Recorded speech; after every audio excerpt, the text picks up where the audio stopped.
Hello to the nation, Dr. PlayStation Nation here to talk to you guys over a Summit Domination. The Doctor is in, and I'm here to talk to you guys over this gameplay. And one thing you will notice is, I'm using the Spectre Extended Makes, but one thing you will notice is that the username is different. It is Bouncing Boobies, which is a very immature name, but the reason why it is that account name is because, I'm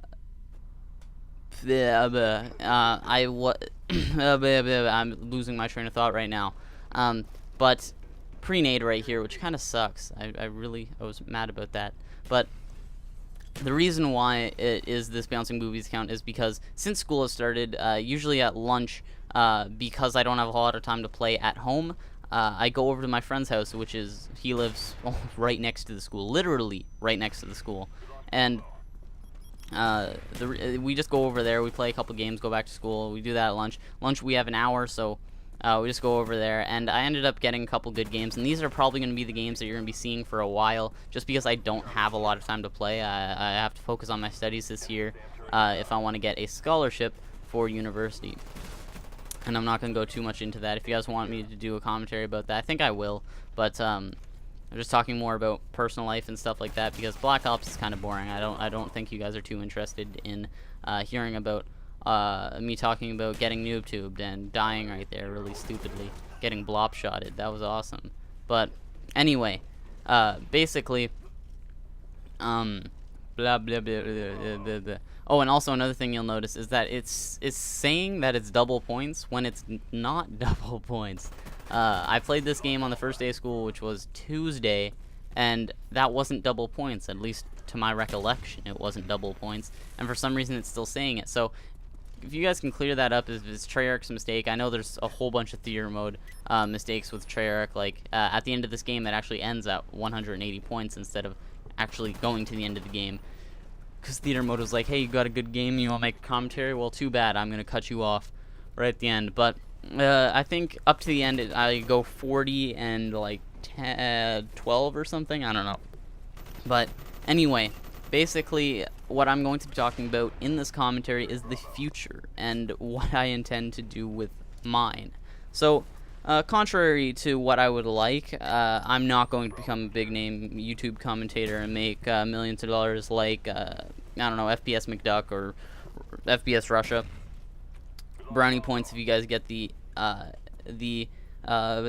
inside joke. But anyway, basically what I'm going to be talking about is what I intend to do with my future. And personally, I wanted to kind of say the backstory. So basically, the reason why I'm talking about this is because on the first day of school, in chemistry class, the teacher wanted to do this icebreaker. Now, I don't know if you guys do the same thing, but certain teachers like to do icebreakers and get all the students acquainted with each other.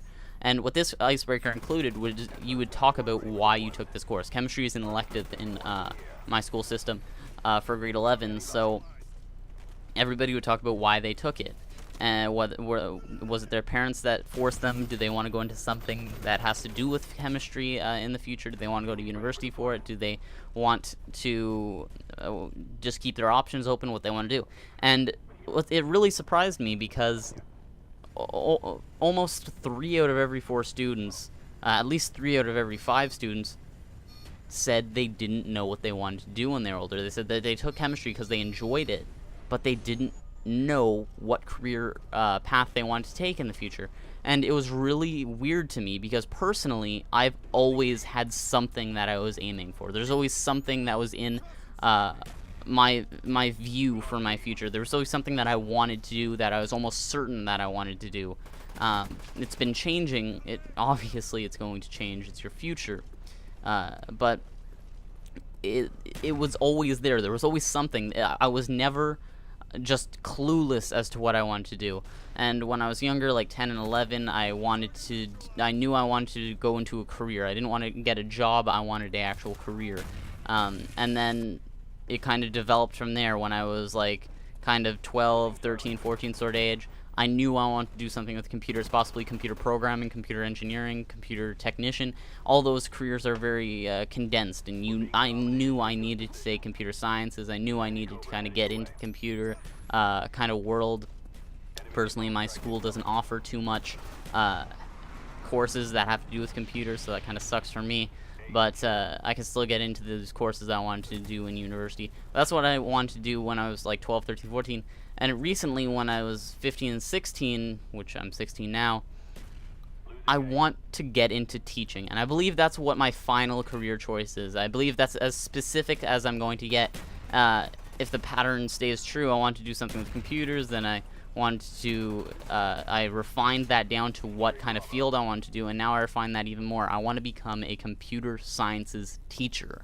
And this came from just simply, I researched computer programming and the job opportunities in that market. It is terrible in Ottawa, Canada, Ontario, Canada, and most of Canada. It's really only in Vancouver that you can actually have good job opportunities, or decent job opportunities.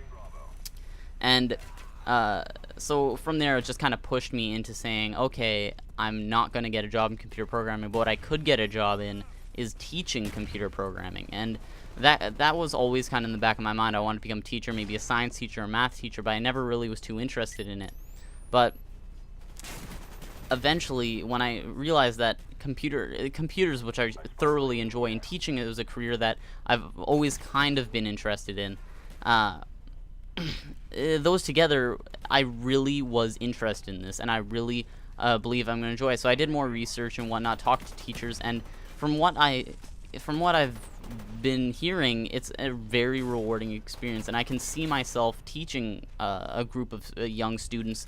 And knowing that I'm teaching them so that they can go on to do better things in life, so that they can their need or their want for this knowledge, I'm feeding their want for this knowledge so that they can go on to do the things that they want, like I right now want to go on to do the things I want. And I think that's going to be a very rewarding experience and something that I thoroughly want to do.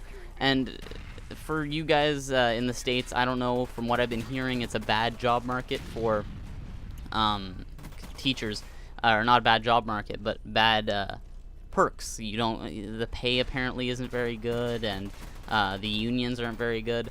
Basically, the way in Canada it is, usually the minimum salary per year that you will get or ever see is about $50,000. Usually, the average minimum salary is about $60,000, but the minimum that you will ever get as a teacher in Canada is $50,000, and then from there, if you start off around 60, every year of experience that you get, you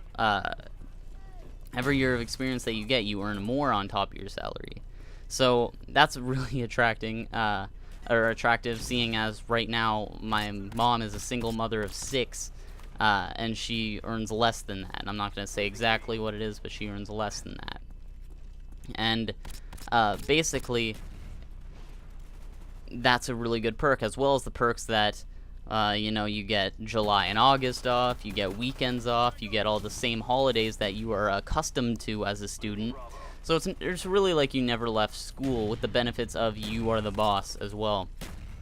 Also, in Canada, we have very strong teachers unions, so you would never actually see a teacher get fired unless they obviously did something wrong. But you're never going to see a teacher get fired because of they need to lay off teachers or something. You're always just going to get transferred, but I'm not going to get into that. But basically, that's what I want to do with my future. And it costs a lot of money, but it's something that I'm really into, and kind of, not sadly, but I'm going to have to working very hard to get scholarships and whatnot in order to pay for this. With the University of Ottawa, if you get an 85% average over the 5-year course that I'm taking, so I'm taking a 4-year bachelor's in computer programming, as well as the 1-year PED, or teacher's licensing, if you will, to become a teacher. That's going to probably be $30,000 to $40,000 with all of that. And if I get an 85% average in school over those 5 years, Ottawa U will pay me $10,000. So that's why I'm going to be spending a lot of time on my studies. But so I'm 40 and 11 right now, 40 and 12. Anyway, guys, it's really winding down now to the end. But that's what I want to talk about. Comment below, guys, what you want to be, why you want to be that. If you guys don't know what you want to be, what do you think? If you're my age, it's a really important time to start thinking about that. Like, I'm 16, and I have 2 more years of school, and that's it. So anyway, guys, I'm Nicholas Silvanovich, and that was my commentary. Comment below on what you guys think. Anyway, guys, peace.